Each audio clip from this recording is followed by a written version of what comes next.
Let's make a simple tallow and buttermilk soap. I'm measuring out 5 ounces of water and buttermilk, and I'm going to stick my buttermilk in the freezer. Now these are the 3 oils that I'm going to use: coconut, olive, and the tallow that I just rendered in April. I'm measuring out my hard oils first. I will melt those down together. I just melt them in the microwave for a few seconds at a time. You can also melt them on a double boiler on the stove.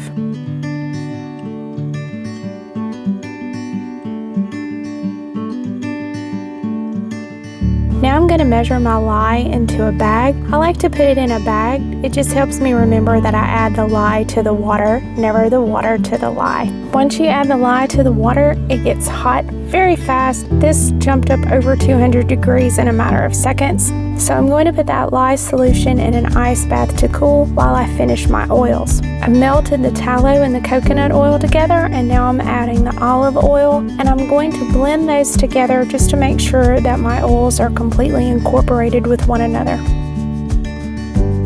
The lye solution has cooled to about 86 degrees and my oils are about 89 degrees, so I'm going to go ahead and add those together. Now I'm going to blend those together until they come to a light trace before I add my scents.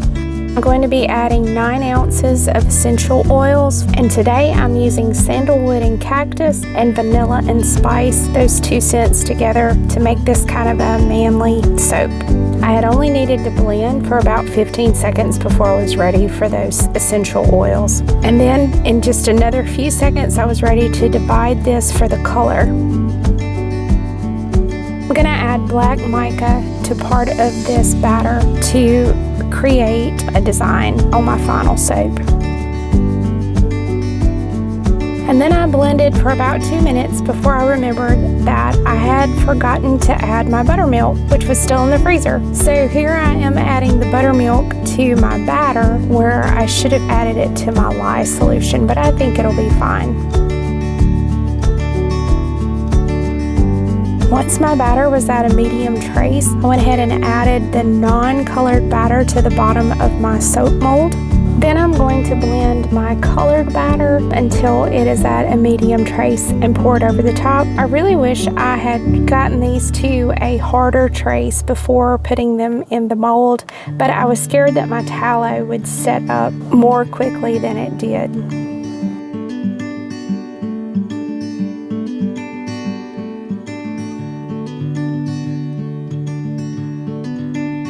And I just used a chopstick to swirl those colors together inside the mold, and I'm putting a layer of the colored batter on top to make a design on the top of the soap.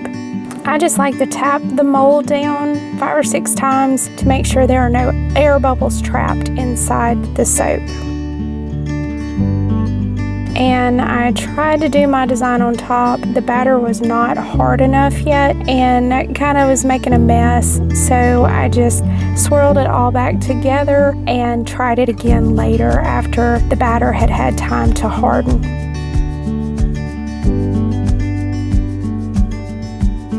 Here's what it looked like when it finished. I'm going to let it sit for 24 hours and check to see if it's hard enough to come out of the mold.